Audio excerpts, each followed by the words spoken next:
Never feed him Purina.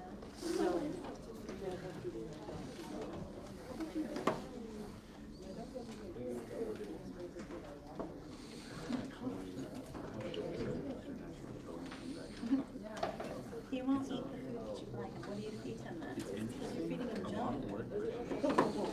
You're feeding him scraps instead of his food. What is he eating if he's not eating his food?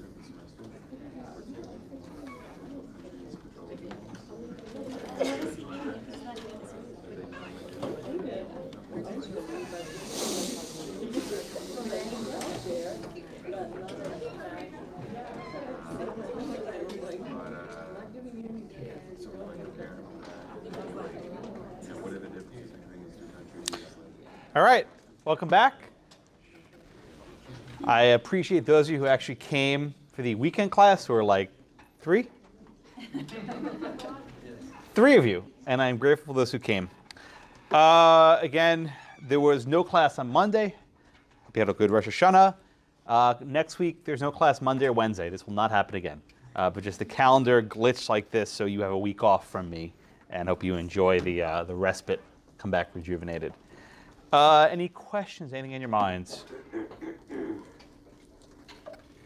Yes? Do you just email you and let you know that we watched the video? Please, yes. And 1 week from, was it Saturday or Sunday, whatever the deadline I gave, please watch it. Most of you have already, but if you haven't, you should do so soon. Anything else? Okay. Let's do this polling question to start off. I think it'll frame us well. Okay.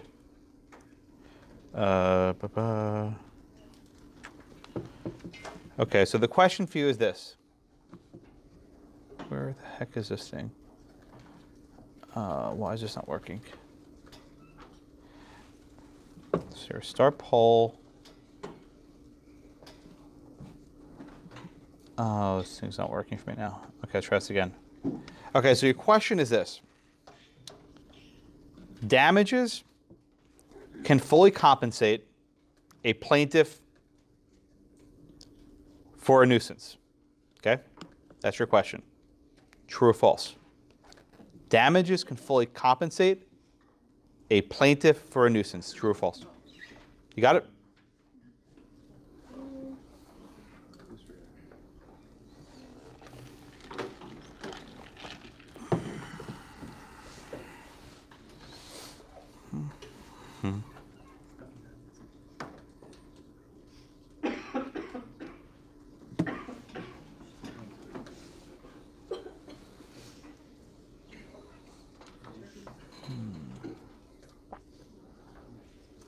All right, another 10 seconds or so.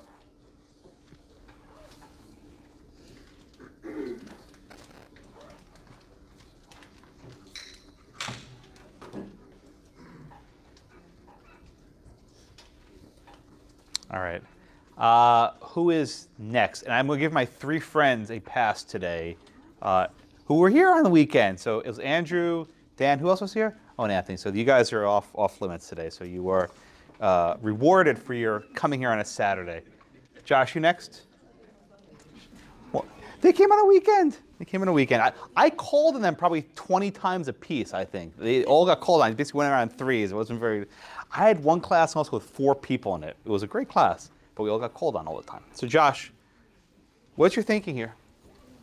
I answer false because damages will only address the nuisance up until now. Okay. Only an injunction will address future actions.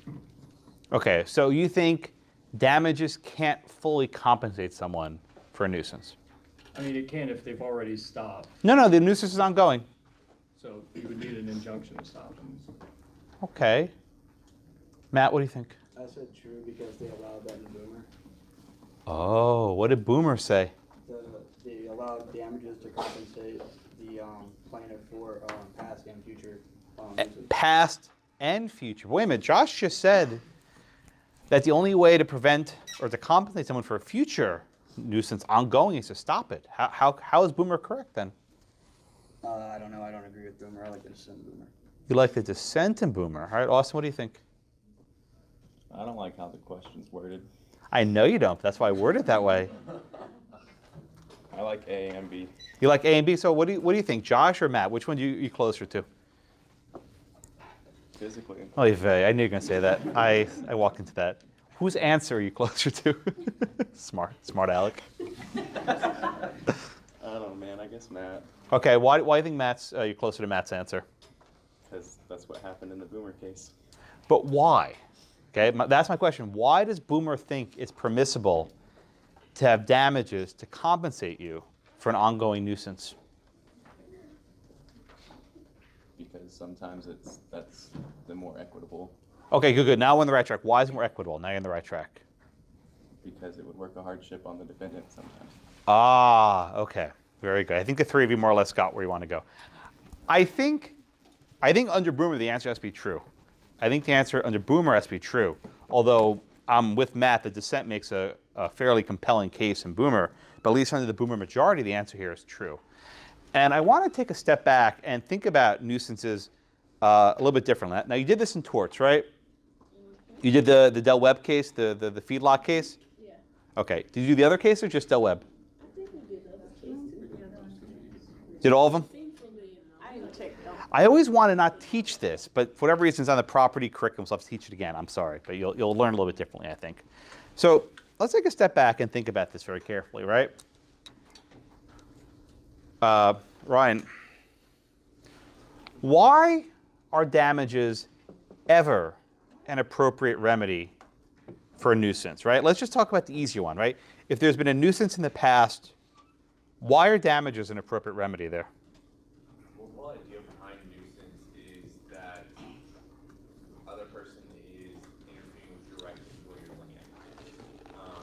And the idea of, I guess, the damages is that they put a number value on that violation of rights.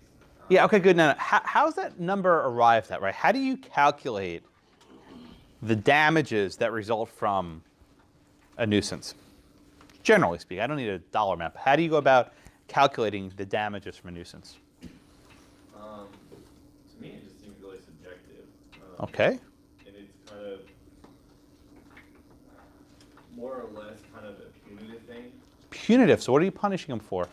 for interfering, I guess, with your right. Like, for instance, in something, the first case, we talked about the admission of the gas. How do you, that's what I'm saying, but how do you put, for Jake, how do you put a dollar sign on having to deal with, smoke and noise and smelly stuff, right? How do you, this is not like a case where someone comes up and says, no, Blackacre's mine, and you can figure out the purchase price of Blackacre and then give you a difference, right? How do you figure out the damages in terms of a nuisance? How do you go about calculating that? Because you can still live on the land, right? How do you? I guess it could be what you were deprived of. Good, but what does that mean? What exactly were you deprived of? How do you measure that? And I promise you, there's a reason I'm asking these questions. Well, I mean, what Ryan was saying, emissions for gas or something like that. How do you quantify that? Ryan, you want to take a step? Well, I mean, on one of the cases, it looked at the decrease in property value. So your property was worth Okay, now you're on the right track, right? So a nuisance, this is for Caitlin, a nuisance then can calculate what is your land worth with the smokestack next door versus what is your land worth without the smokestack next door, right? And then you pay the person the difference. We all agree that works for a past nuisance. But how does that work for a future nuisance, like in Boomer? A future nuisance, you have to calculate the amount it's going to affect the person. If they were to sell it, 20 years to try to sell it, and kind of have to go with inflation prices or increase in property value prices. All right, Caitlin, one more question for you. What happens if it reduces the value of the land to zero? That because there's a smokestack next door, it's uninhabitable. What then is the correct measure of damages? I think it would be to move to Yeah. a parcel of land that's similar in value at the time. So the complete value of the land to move. Almost like in Del Webb, right? Wasn't that the remedy in the feedlot case, to pay them to move their feedlot somewhere else? So Caitlin's correct, right? So the essence of Boomer, right, and you may not like it, but the essence of Boomer is there's a dollar figure. Whatever it is, there's a dollar figure to make a person whole. And if the land becomes uninhabitable, then it's the complete value of the home plus the cost of maybe moving somewhere else. And Caitlin said a comparable piece of land. I think she's correct about that. So really, everyone has a price. Everyone has a price. If you name the dollar figure, you're basically paying to pollute, right? You got a price if it's high enough, whatever that number is. We can argue what that number is, but there's a number. And if you pay that number, you get the land for free. So then, Esther, my question for you is the flip side of this. Why would a court ever order an injunction if damages can fully compensate a person for a nuisance? Why would you ever issue an injunction if money, you can work this out with a dollar and cents figure? Because sometimes you get a whole other piece of it makes it worse. Wait, we just said there's a dollar figure, right? You can just buy the entire block. Buy the entire block, all the neighbors are gone. And that's cheaper, right? Why would an injunction ever be appropriate when you can deal with this strictly with dollars and cents? Because sometimes money isn't enough to fix the whole. No, we just said there's always a number, right? It might be a high number, but there's always a number. When would an injunction then ever actually be proper if you can always deal with this with dollars?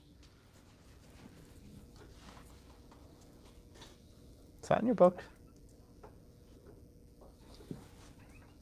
What do you think?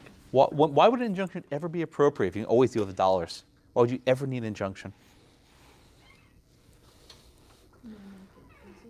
Louder so they can hear you. May make it easier or simpler. Well, who's making it easier for? Who loves injunctions, right? Who always wants an injunction in these sorts of cases?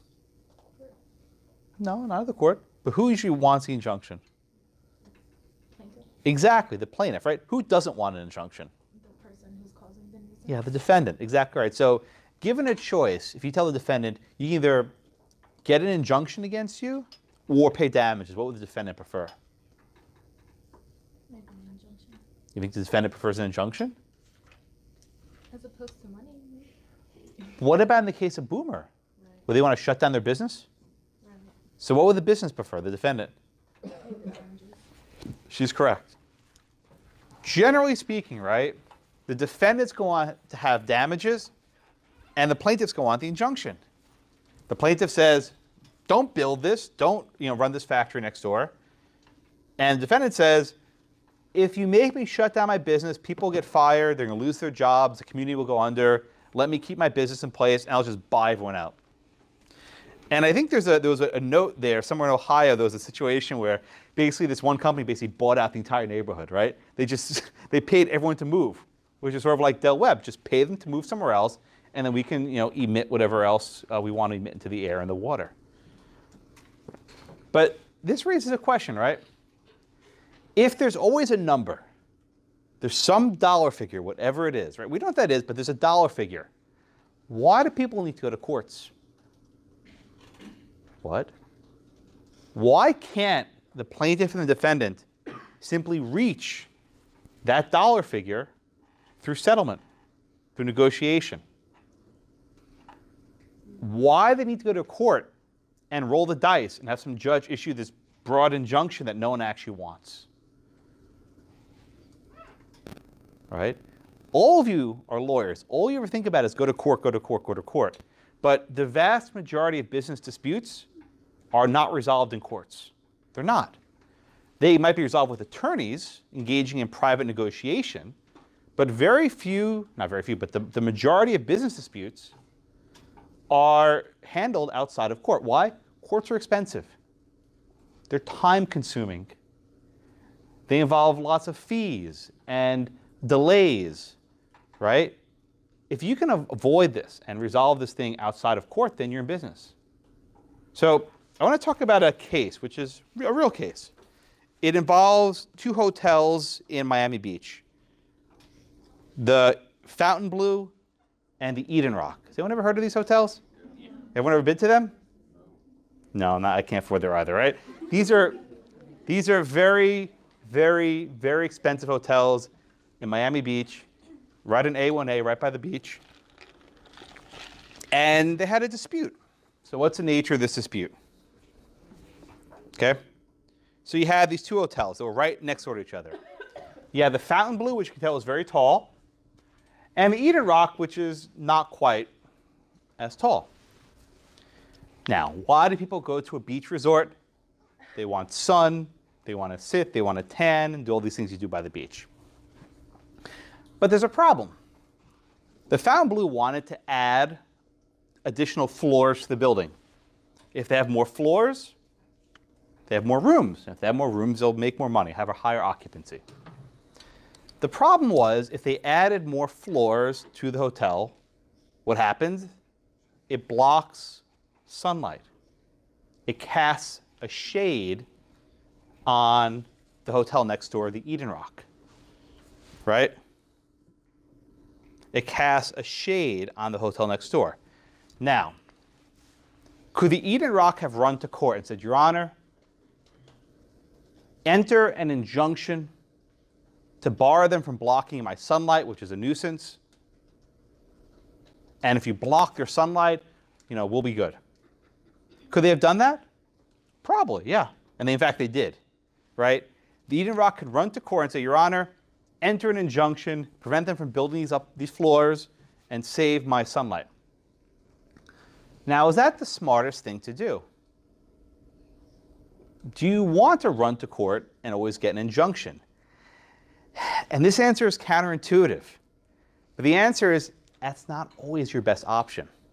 Because let's just make up numbers. I'm going to make these numbers up so they're easy. These are not real numbers. I'm going to make them up. Let's just say that this hotel made $10 million a year, and that hotel made $10 million a year, right? So they made roughly the same amount of money. But let's say by adding these floors, they can then make $100 million a year, making up numbers, right? That if this hotel jacks up its top floor, they're making $100 million a year. They're making a lot of money. And let's just say, make it easy, if there's less sunlight, they lose a little money. Instead of making $10 million a year, they make $5 million a year, right? So the cost of the blockage is, say, $5 million a year. Just make it easy. What if the Fontainebleau says, I'll tell you what, we'll pay you $6 million a year to block your sun. Work out a deal, right? Pay you $6 million a year. So you're the Eden Rock. Do you take the deal? What do you think, Adia? Do you take the deal? You were going to lose $5 million with less sunlight, so you can calculate it. They'll say, fine, we'll give you $6 million a year to block your sunlight. You take the deal? You stop at $6 million? That's all you ask for? Oh, okay. Think out loud. Tell me you're thinking. I think you're on the right track.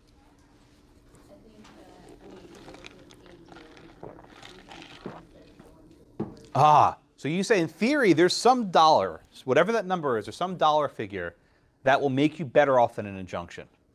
Is that what you're saying?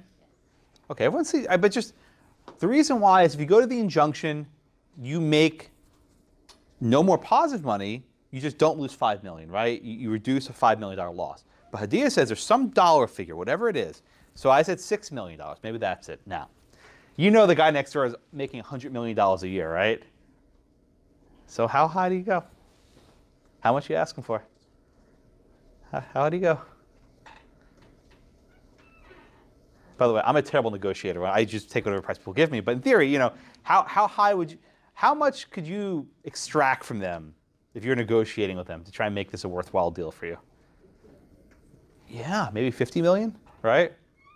You have to ask them for enough that they're still profiting more, but they're basically compensating you to block your sunlight. And I think Adia is exactly correct. Going to a court and seeking an injunction, that's the remedy in the first case, the oil case, the North Carolina case, isn't always the best option. Precisely because you both might be better off with the nuisance in place, right? It's counterintuitive, I know. But you both might profit more with the nuisance in place. And that's why I think the Boomer case, and then maybe the dissent has a better argument, I don't know. But the Boomer case says, entering an injunction here would be a bad idea. You shut down a business, people work there, they have employees, right? Communities are based on it. Versus just pay them for the cost of polluting. Pay them to move their business elsewhere. Or think of the air conditioner case, right? One from Houston. How much would it have cost just to move that elderly couple to a different neighborhood versus shutting down this huge building and spending all this money for these expensive air conditioning equipment? So when you approach this topic of nuisance, right, I want you to think very carefully about the remedy. And I'm going to give you a Houston example. So are you guys familiar with the concept of the Ashby high-rise? You know what this is? Some of you do, some of you don't. You ever see these signs if you drive around Rice University? Okay, so you like it? No? This case has been going on since I started teaching in South Texas for years, since like 2010 or 11. Right? I started in 2012. It's already ongoing. So what happened? At the corner of Ashby and Bissonnet, if you know where that is, it's right by Rice Village, right by Rice University. There's an empty lot, and it's been empty forever. Right? There used to be some condos there. It's an empty lot now. And developers want to put up a high-rise. You know, Houston has no formal zoning code. We'll say this later this term. So there's no reason why you can't have a mixed-use property in Rice University area, right by Rice Village. Okay. So the neighbors in this community are very involved and very active. I'll say it lightly. I actually once was talking crap in a student in my class. Her father something worked for. I was like, okay, gotta be careful. They're very engaged community members.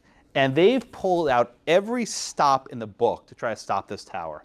They filed noise. They claim that there'd be noise. They said there'd be traffic. They tried every possible way to stop this construction. They all lost. And at the last minute, as they were about to break ground, like 3 or 4 years ago, they said, aha, this building is a nuisance. What? Now, they're not saying there's any smoke or noise or that's going to block sunlight, but the existence of this building is a nuisance. Why? It's out of place. It doesn't fit with the character of the neighborhood. And because it's a non-conforming use, it's a nuisance. Now, this is insane. That's not what a nuisance is. You've cited nuisance. That's not what a nuisance is. It's a healthy building, follows all the codes. There's nothing wrong with it. A judge actually accepted that argument, which I probably think is wrong. But the court didn't issue an injunction. He didn't say, don't build. Instead, he said, I'll award damages. He said, figure out what the diminution in value of your property is, and there'll be a one-time payment. So if you live there now, we'll give you a one-time payment, and then you're compensated. You're made whole by damages. Basically, Boomer, right? It's the exact remedy that Boomer awarded. Now, this case is, God bless Texas courts. This case has been appealed for like 3 years. I don't know where it is. I'm trying to find out. I have no idea. But the lot's still empty, and this case hasn't been resolved, so I don't actually know. But at least the trial judge issued an award of damages, in theory, that should compensate the plaintiffs, those in the neighborhood who have their property. I don't know where it is. If anyone finds out, please tell me. I try keeping track of this case and it just disappears. It doesn't move. Okay, but that's actually a Houston, a local Houston aspect of nuisance law. Okay.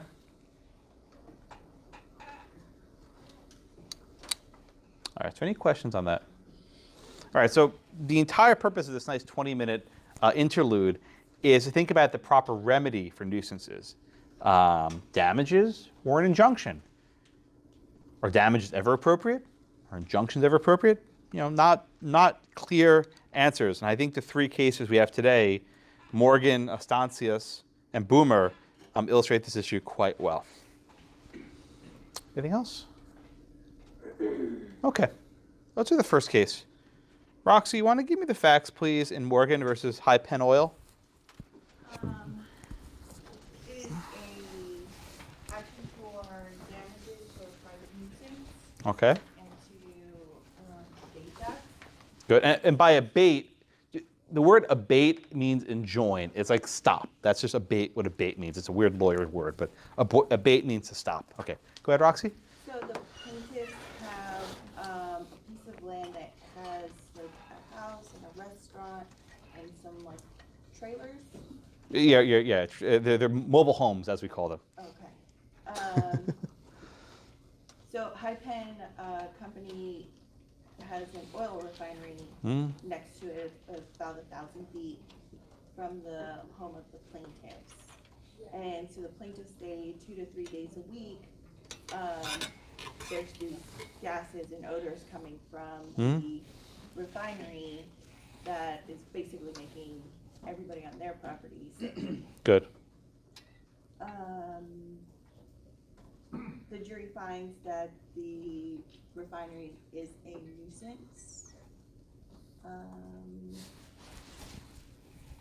Even if they're not negligent in releasing the gases and odors. Okay, very good. Thank you, Roxy. So I don't think there's any much doubt here that this is a nuisance. I think we all agree. Releasing these, noxious gases and fumes several times a week is a nuisance. In fact, I think it's probably a public nuisance as well. It affects not just the people directly next door, but the entire community. So there's not really a question about whether there's a nuisance here. The difficult question then becomes the remedy, right? The remedy. So Costa, walk me through the court's analysis about the remedy and how to approach this. Well, the first thing was there needed to be, they looked at the plaintiff, the degree of the plaintiff's, like how, the degree of enjoyability of their land, how it is affected by this happening 3 or 4 Okay. days. Okay, well, that's a remedy going to damages, right? My question is a little more basic, Costa. How does the court decide whether the appropriate remedy is an injunction or damages? What's the court's thinking there? What, like, the benefit of the oil company doing there. So what? Okay, so Costa, one more, I'll move on. What would the effect be of an injunction against the oil company? Stop business. Shut down the business, right? And they're employees, right? And I think the judge here is aware. I think he's cognizant of the fact that there's a cost not only to the defendant, but also their employees. Because if you enjoin the oil company, they shut down. Now, Lucas, short of shutting down, what could the oil company possibly do to abate the nuisance? Short of shutting down their premise. Basically find a cost-effective way so that you are not emitting those type of gases, or so that if they are emitting that much gas, just reduce it. Yeah, the magic bullet, right? Because they said, for some hours on 2 to 3 different days each week, they'd be affected, so maybe we can drop it down to maybe 1 hour, 1 hour out of a week. Those gases happen. Or develop technology that could perhaps scrub or filter the oil. Now, this is like the magic bullet, right? Does this technology actually exist? No. Lucas, you think they could actually, reduce their emissions down to 1 hour a week or something? No, but they can at least try. Could they do it quickly enough to handle the course of litigation? No. So the way an injunction works, my friends, is when a court says jump, you say how high, right? You can't say, can you give me 6 months to investigate a new protocol to reduce your emissions? That's probably not going to fly. So I think the Boomer court says it's like, well, maybe they'll develop technology, but probably not. So the court here in North Carolina, I think, is aware that the costs of shutting down are high, right? That the costs of closing this business are high. But ultimately, Justin, what remedy does the court award here? It gives the injunction, notwithstanding these concerns. And what happens after the injunction? Yeah, or they stop emitting. Now, it's amazing how once an injunction issues, they discover all these different ways of changing the protocols and finding new ways to do it, like with the air conditioner, right? They go, oh, it wasn't that bad. But it's not always going to be the case. And it might be the case where the only way to avoid the injunction is by shutting down your business. Now, anyone know what happens if you ignore a court's injunction? Kendall, do you know what happens if you ignore a court's injunction? Just you say, screw off, we don't care? Does anyone know? I'll come back to you. Hi. Big fines and if you go long enough jail time? Yeah, what's that called? Contempt. May you never know this word. Unless you want to be held in contempt. Now, I'll explain this in a minute. So, contempt of court, right? Courts have, or at least they say they have, I don't know where it comes from, an inherent power of what's called contempt, where if you disobey a court's order, the court has jurisdiction to issue you a fine, and those fines can be serious. And it's not just like, I'll fine you $25. It could be, I could fine you $1 million a day for every day you ignore my injunction. It's a big deal. And generally, these sort of contempt citations can't really be appealed. There's some exceptions, but it's fairly narrow. They can also hold you in criminal contempt, where if you ignore the court order, they can issue a bench warrant for your arrest, right? So I say to lawyers, may you never know about contempt. This is one thing you can't mess around with. Now, there are circumstances where maybe you want to be held in contempt of court.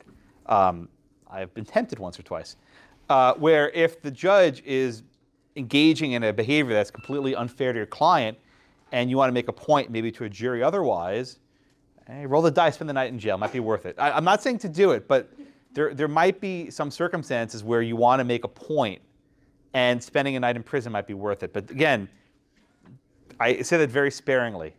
It's generally a terrible, terrible idea, but I've been tempted once or twice. But if you want to make a point and you're willing to suffer the consequences, there might be a reason why it happens. Sometimes judges can be little tyrants, and they're acting inappropriately, and making a fuss could draw attention to it in a way that benefits your client. But again, don't listen to me. But Mike's right, whoever said it. Contempt, fines, serious punishment. Right, that's what happens if you ignore an injunction. So if you're a business and the judge says shut down, and you say, yeah, we'll get around to it, okay, then they can just basically order the marshal to fine you and throw you in jail. Not a good idea. Okay? All right, so the bottom line holding then of the North Carolina case, the oil case, is that the correct remedy there is for an injunction, even if the cost of shutting down the business is prohibitive and will put people out of work. Okay? All right, any questions then in the first case, North Carolina case? All right, Kendall, you want to do the second case, the Houston case, Estancias Dallas Corp versus Schultz? So the defendant operated an air conditioning equipment. What was the air conditioning equipment attached to? What kind of tower? What was in the tower? Yes, apartment. It was an apartment building, right, with an AC unit. And we all know in Texas and Houston, an air conditioner is a very important part of any property. I once said, and I shouldn't have said, I said, you can't really live in Houston without AC. And one person said, I don't have AC. I'm like, I'm sorry. So it was callous. So it's very convenient to have an AC in Houston. You can live without it, but it would make life a little bit tougher. All right, so Kendall, go on to the facts, please. Okay, so the plaintiffs lived next to the apartment complex, and they said that it was a nuisance. Okay, why did the neighbors say that the AC unit was a nuisance? They were just making a lot of noise. A lot of noise, yeah. The facts say it sounded like a jet engine, right, or a helicopter. And you can imagine, right, that this elderly couple had been living there for a number of years. They were just living their life. Everything was fine. And then all of a sudden, they built this huge high-rise tower that was about 55 feet from their back door, about 70 feet from their bedroom. And ACs run pretty much all day for what, in Houston, 8 months out of the year? 9 months out of the year? 10 months out? I mean, basically all year long. It could be in, January, it could be like 80 degrees out. So you're running this AC year-round, and they can't even have a conversation, right? But they can't even talk to each other. So, Khadijah, let me ask you a question, right? Why couldn't the remedy here just be a pair of earplugs? Why not? Like Bose Quiet Comfort, like really, really good, really good noise canceling headphones, right? Why can't we just give a pair of these headphones and be done with it? I mean, I just go back to the whole concept of fairness. It'd be unfair. I'm joking, by the way. Yeah. No, but go on. Yeah. It'd be unfair to make me walk around with some Beats headphones because Oh, I Beats. was already here and Oh, okay. Very good. Good point. She raises a fair point. They were already there. Khadijah, what's the significance that the couple here was there first and the air conditioner came around later? What's the significance of that fact? well, Ah. the equity system. Okay, very good. Lance, tell me about this balancing the equities. The court spends a lot of time talking about this. What's going on there?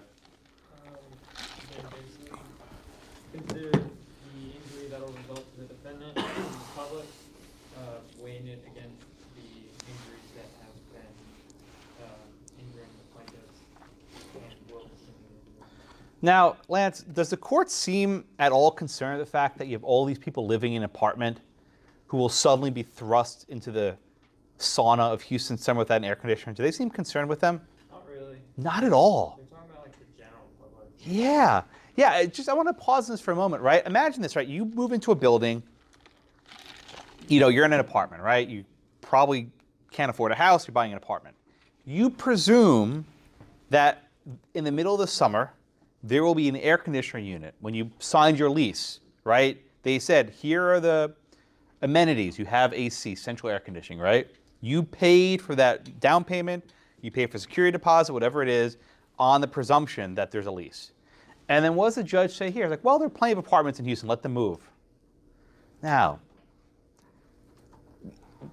I want you to see both sides of this, because the equities here actually are very tough, right? You have, as Khadijah said, this elderly couple. They were there first. They've been living there for a number of years. So let's just say there were two people, right, who have a very strong interest. And you have, how many units did the case say? Let's just say 100 units, right? Make up a number. You have 100 units, 100 families who are living there and are suddenly going to be thrust in a position where they're not getting what they paid for, right? They signed up for an AC, they paid their utilities, they got everything then just taken away. Right? How then, Harrison? Harrison, how then do you balance the equities, right? What's the relative balancing you do when you have the landlord is the one who's committing the nuisance, the tenants are basically blameless, I think, and you have the couple next door who are also blameless. How do you handle that? You kind of look at the scale of the injury. Okay, good. Scale of the injury. Okay, let's talk about that for a minute. Yeah, and so the court kind of... Whose injury is greater? The court here says that the plaintiff's injuries are greater. Now, what about the injuries of the 100 families living in the apartment units? Does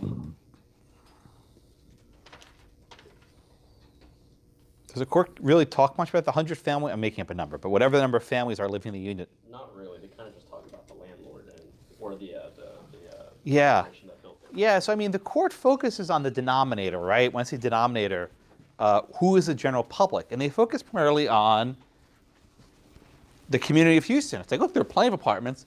Let them go move somewhere else. Even though the cost of relocating the couple is fairly low, right? It would be cheaper to relocate the elderly couple rather than force them to shut down the AC in the middle of the summer. And these things take a long time to install, right? These are not, you can't just like flip a switch and reinstall an AC, although apparently they did, right? You see there's a little note after the case. Apparently they just moved it to the front. It wasn't a big deal, but we don't know that, right? But basically you have to redecorate or renovate the entire building, okay? But at the bottom, right, at the end of everything, they issue the injunction, and they force them to move the air conditioning unit. Okay? Now I want to show you an example. This is a recent case, well, not recent, last 5 years from Dallas. Anyone know this building in Dallas? I said I wasn't calling you, but fine. I don't remember the name of it, but I've heard of it. Anyone else? So this is in the museum district in Dallas, right? You know, they have all those museums, very nice area. And someone, genius developer, built this tall, all-glass tower.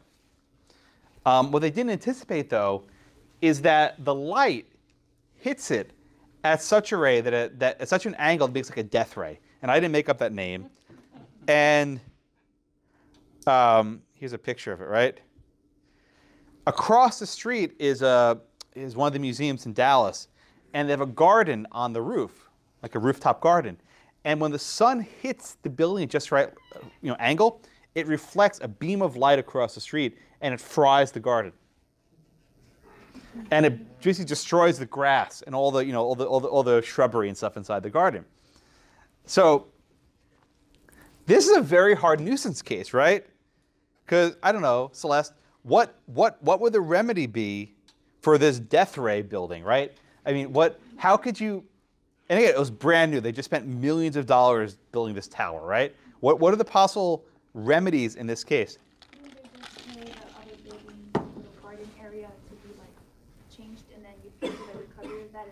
But I mean, it's nonstop. You can't put any You take off the garden completely. AstroTurf.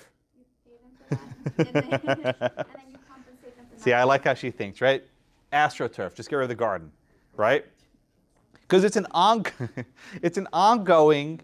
issue. Because every single day when the sun hits, it just basically zaps the grass and it browns it. So Celeste says, "Who cares, right? How much does some, AstroTurf?" Oh, I said, "Who cares?" Well, Celeste says, "Why can't you just compensate them for the damages?" Now, Celeste, what do you think the people in the museum say? They say that they prefer the aesthetic of the garden instead of. Yes, and they were there first, and that's an important point, right? Don't forget, they were there first, and this, death ray building came around later. Okay, so the building says, "We'll give you $1 million a year to have the most fantastic synthetic garden," and they say, "No, we want our natural shrubs." Okay, Chelsea. They will not settle. There's no dollar figure, right? I guess museums are not that hurting for money, but there's no dollar figure that will make them whole. They will not accept any dollar figure. Try to seek an injunction on the building. Okay, thank you, Chelsea. So now, what does that look like? How do you enjoin a building, right? I mean, just think it for a minute. Right? You have this building, right? How do you enjoin the death ray? How do you enjoin the death ray?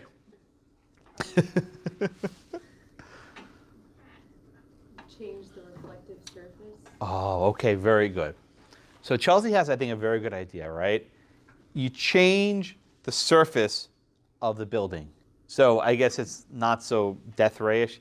Now, Chelsea, what if I were to tell you that it's impossible? That basically you have people living there, right? And you can't rip apart the side of the building because it would collapse. I'm making it up. But just say it's not possible to actually change the coating of the building. Maybe it is, I don't know.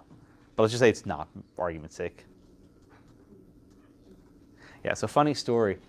I think it is actually possible to change it, right? There was a message board, I think it was on the Dallas Morning News, one of these news sites, where this one person, an anonymous troll, kept posting, "You can't fix it, you can't fix it," right? Turns out that was actually the owner of the building. That he was using a pseudonym to post on one of these news sites saying that you can't fix it. Apparently you can't put a coating on it. I don't know, whatever, right? Sure it wasn't a Russian bot. Was that? It wasn't a Russian bot. This is before Russia. This is long before Russians colluded, right? So now, anyone to guess, beyond the coating, what else could you possibly do to prevent the death ray? Huh? The shade up. Block the sun. I'm not joking. This was actually a proposal. I swear. This is an actual proposal. What the hell is this, right? Yeah, I'll show this picture you see a little bit better, right? You build an arch with these little umbrellas that at various points in the day, these umbrellas open up and block the sun. So basically, the shade follows the track of the sun. These umbrellas open up and close to prevent the death ray. As far as I can tell, this was never built. It looks like an awful idea. But, people, now you can see it, right? The little umbrellas open up and block the death ray. But this is a situation where nuisances are very hard to deal with, right? You can't enjoin a building. I suppose you could enjoin them to put a coating in, I suppose. And that might work, but it might not. I don't know. Okay. All right. Any questions on the Estancias case? No? All right. Lauren, you want to give me the facts, please, and Boomer? We talked about it a couple minutes already.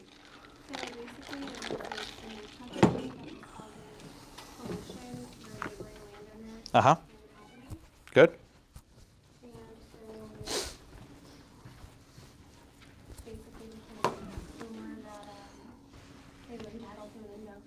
Good.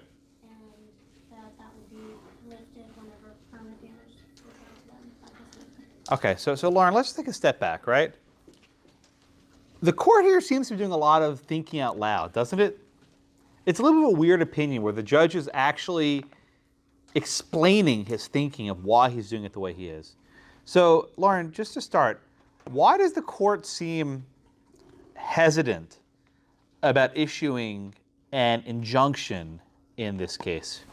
They said that the damage to the plaintiff's property was relatively small Uh-huh. in comparison to the value of the defendant's operation. So, now this is your last question. We'll move on to Rachel. So, Lauren, when you're balancing the question of equities, right? Who do you think about in terms of the defendant, right? Who do you have to think about? Like, what do you think about in terms of the defendant? I mean, I guess how much money they're giving to the community in terms of. So think of the last case, right? The one from Houston.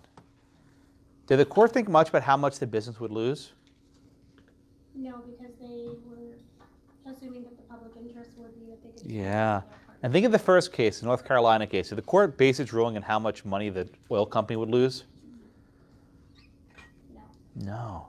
So, Rachel, what's going on here, right? What is this judge doing here? It's a little bit something weird. So he's.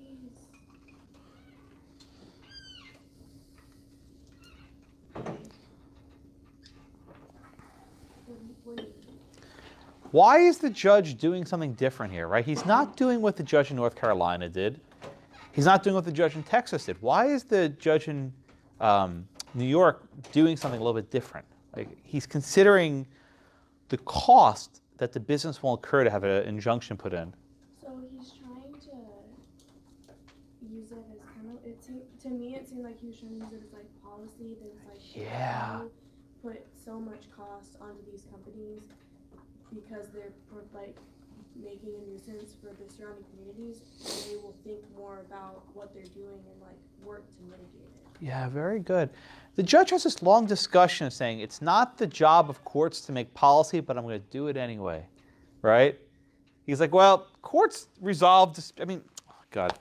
I always ask my common law students, I'll give you a little preview, like what is a court, right? What do courts do?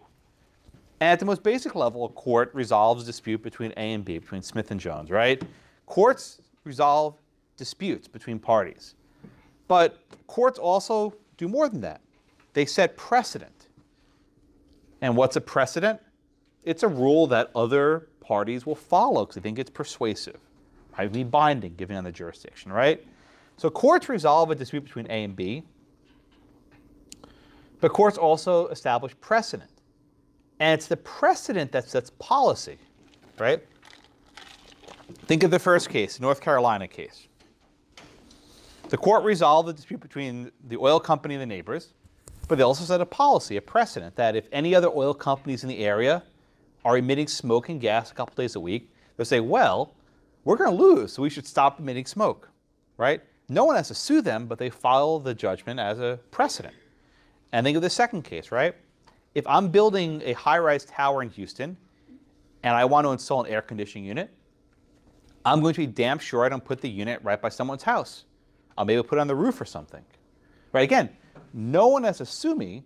I just try to comply with precedent because it's the right thing to do, and the real reason, I don't want to get sued. Right? People conform their conduct to precedent to avoid getting sued. It's a very rational behavior. So courts do both. They resolve disputes and they set precedent. So here the judge is trying to set a different precedent. He is not going with the same road as North Carolina and Texas. He's trying to establish a rule that he thinks is more equitable. So Joey, what is the rule that the New York judge tries to establish? What's the rule? He's trying to establish like a balancing test rule where he's taking into consideration the economic benefit of the company versus the damages incurred by the plaintiff in the case, and whether or not, see which side's, I don't know how to word that. Whether or not the comparison with the value of the defendant's operation is greater than the consequences of the injunction. Yeah, I think that's good, right? He's trying to consider the total economic loss, right? This goes back to the Eden Rock and the Fontainebleau, right? Again, assume that if you build the tower, the short hotel loses $5 million, and the tall hotel gains $100 million, right? There's potentially $90 million of profit a year that are being gained. And if you issue the injunction, none of that happens. So the court considers the total economic development, right, if an injunction were to issue, or if you have damages. And by the payment of damages, you're not only compensating for past nuisance, you're also compensating for future losses. This is like the Ashby high-rise, right? You're basically paying them to be in someone else's shadow, right? You're compensating them going forward for being in a shadow. Or in this case, you're compensating them going forward for being near this noisy construction process with this concrete, right? You are paying them a one-time payment for whatever the reduction in value of their property is. And it's possible the reduced value of the property is zero, in which case you just buy them out and have them move down the block or somewhere else. But you pay a one-time fee. So here the court moves away from the old rule, right? They say we should not try to resolve pollution problems. We should not try and issue injunctions that handle these things. We should simply give a damage award and hurt people where they can, right? A cement company is paying for their damage, and they can choose to keep polluting, or they can maybe shut down and change their process. And if they change their process, they don't have to pay for it anymore. But it's wrong to shut down the plant. Okay? Everyone get the majority. Now, Gabe, what's the dissent's argument? It's a fairly brief dissent. I'm sure she's like the paragraph, whatever. What's the dissent's argument? It says that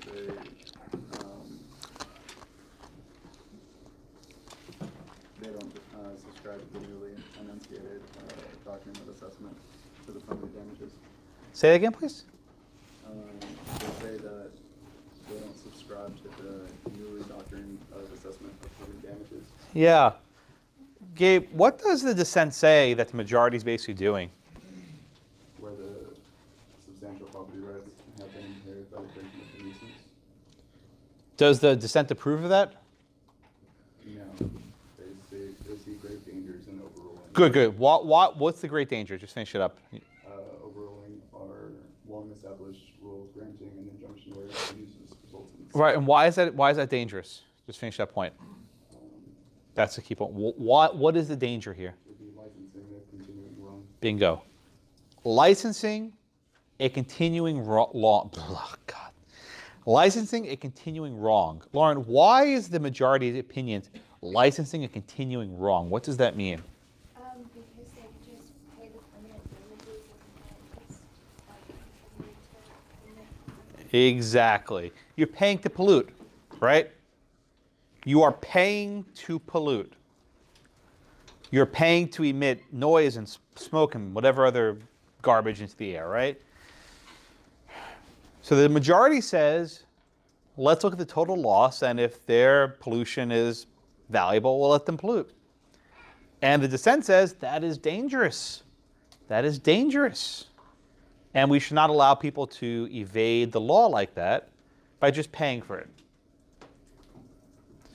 One important point, these are not like fines, right? We've done cases before. Remember with the Connecticut case where they filled in the wetlands, right, where they put cement into the ground? When the government comes across and says, you've broken an environmental law, the damages are not compensatory. They're punitive, right? It's more like $1 million a day till you clean up your act. These are not punitive damages. These are compensatory. So basically you're saying, you can pollute, we're not going to punish you, you'll just pay for the inconvenience of your neighbor. Whereas a state administrative environmental agency say, we're going to fine you $1 million a day till you shut down your plant. Everyone see the difference, right? The state's action is basically going to be an injunction. Shut down your plant, also fine you $1 million a day. This is barely compensating them. Yeah, Mike? Would the trial court not have been able to also award punitive damages too if they thought that the plant was either negligently or intentionally not? Well, let me ask you a question, Mike. If there are punitive damages, why wouldn't you just issue an injunction to shut it down? right? Again, the factory itself was lawful, right? It was a reasonable. There's always discussions that reasonable and unreasonable. There's no question this is a reasonable usage of their factory, right? It's just happening there are people too close by. Now, if they're deliberately and negligently emitting, I think that might be different facts.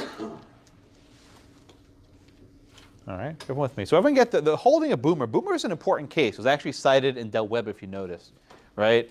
Boomer is a very important case because it stands for the proposition that damages by themselves can compensate for both past and future nuisances. Damages by themselves can compensate for both past and future nuisances.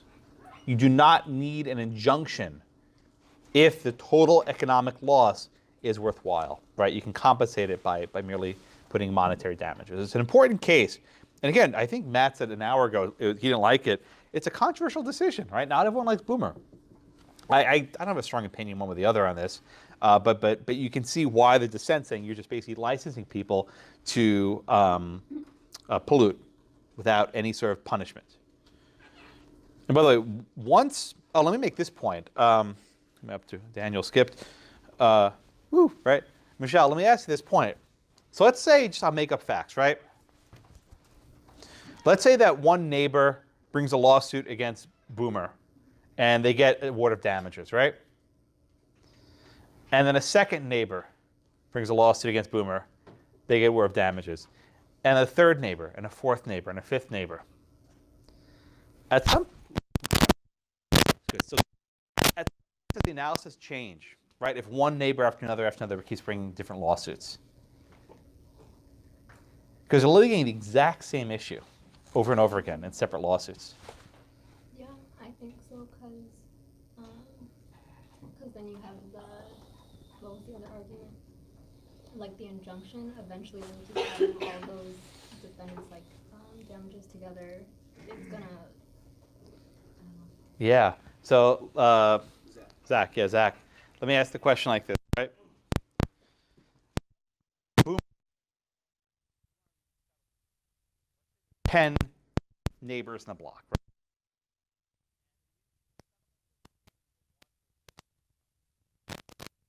right? Two, all $6 million. Then neighbors 4, 5, and 6 take $2 million. Then neighbors 7, 8, and 9 take $3 million.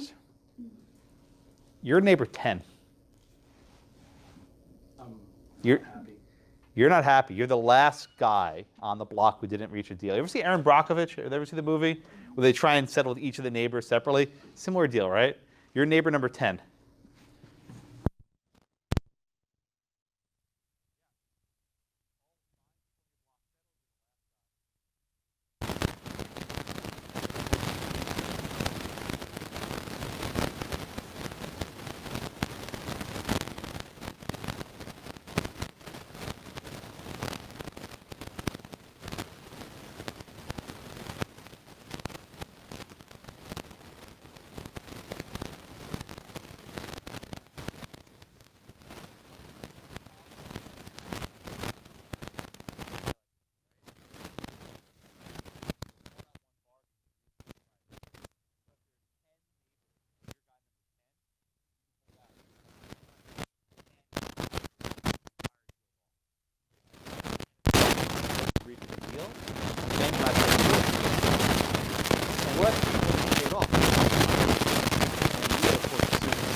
By the way, does anyone know this cattle?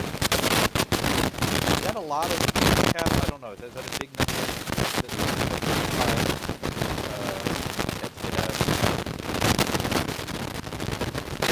Yeah, is that a lot?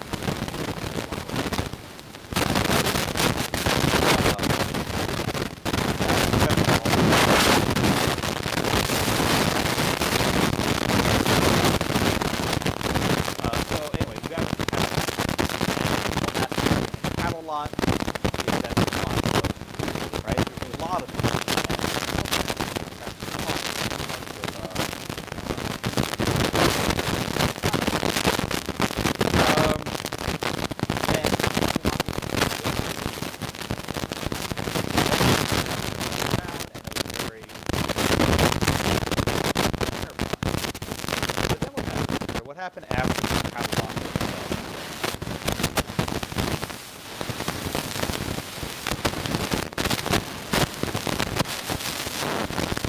be a little more precise. What exactly happened? What was the deliberate process?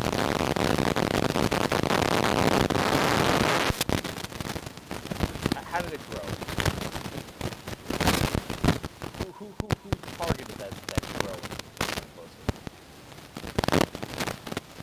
Yeah, the developer, right? The developer found cheap land, and why was it cheap? By the, by this agriculture there. So he bought these huge lots and divided them up and built homes for retirement funds. Okay. So the easy part of this case is so-called coming to nuisance. What's this coming to nuisance doctrine?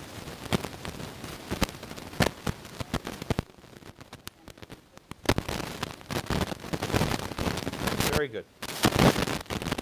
This is the opposite of the air conditioner case, right? In the air conditioner case, the family was living there, and they built here.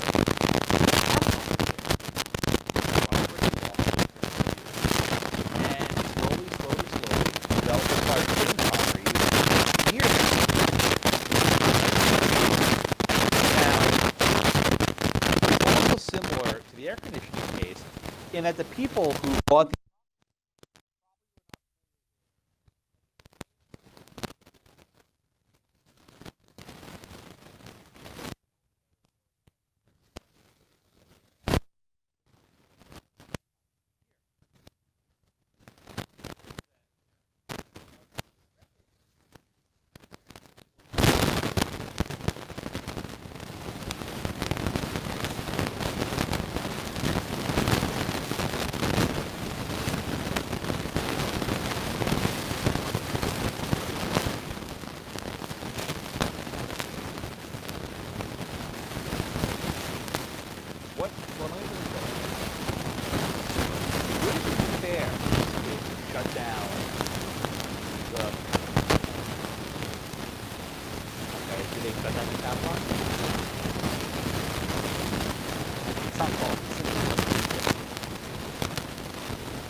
You're right.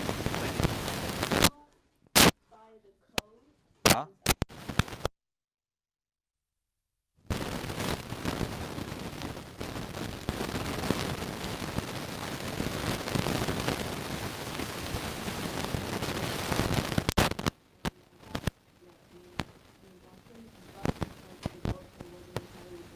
Ah. Yes. They allowed the indemnity, so they made the developer pay for the. Very good.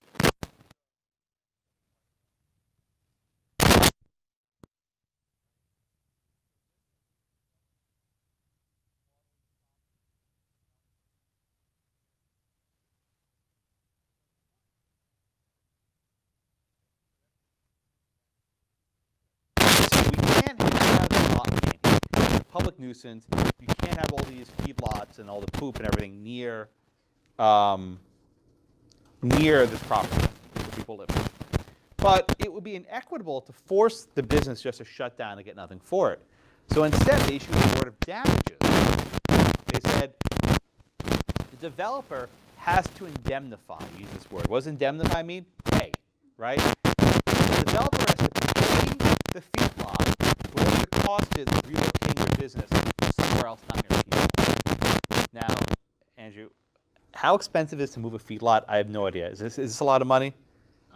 I mean, ours was like 25,000 100, but yeah, it's pretty expensive. So you have to herd the cattle and move them somewhere else and old facilities. I mean, $1,000 a day.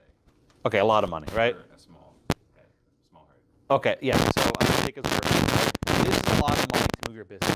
You're the business for generations, and there are a lot of costs associated with it. People have supply routes. You have to get agriculture. You have to get water, right? You have to get food distribution. So the court awards this remedy, says we can pay you to move it. Now there's one thing.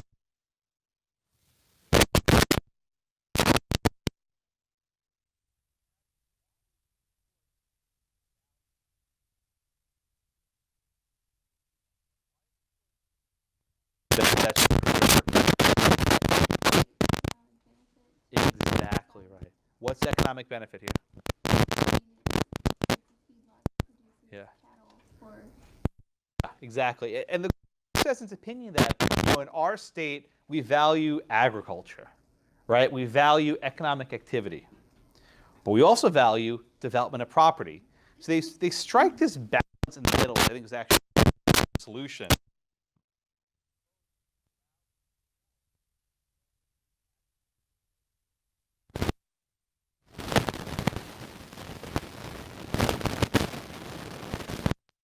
The court rejected Boomer's point.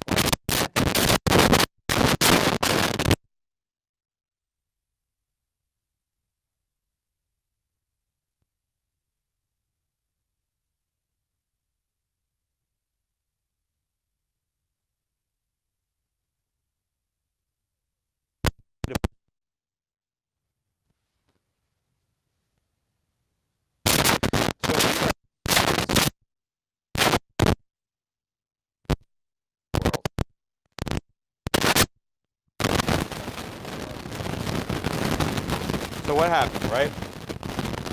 Spur moved its feedlot away. Del Webb paid an undisclosed amount to compensate for relocation, loss of profits, and related expenses. Okay, so they actually did, in fact, move away. Okay. All right. So let me summarize and get out of here a little bit early. You already did this before, so don't be quite as diligent. When you look at a nuisance question, think very carefully about the appropriate remedy. We saw in the Morgan case that the appropriate remedy will always be an injunction, regardless of how much economic loss there will be. In the Estancia's case, we saw the balancing of the equities, where the court considered not the harm to the defendant, but the harm to the public as general. And then we have Boomer, where they considered not the harm to the public, but the harm to the specific defendant. And they considered having a permanent award of damages to compensate for any loss. And then our last case of Del Webb, they sort of did the hodgepodge approach, where they allowed an injunction to issue to shut down the feedlot, but because the developer came to the nuisance, he had to compensate for the relocation of the feedlot. Any questions? I will see you next week. No, I'll see you a long time from now. I'll see you on, oh boy, the 24th? Yeah, I'll see you on the 24th. Thank you.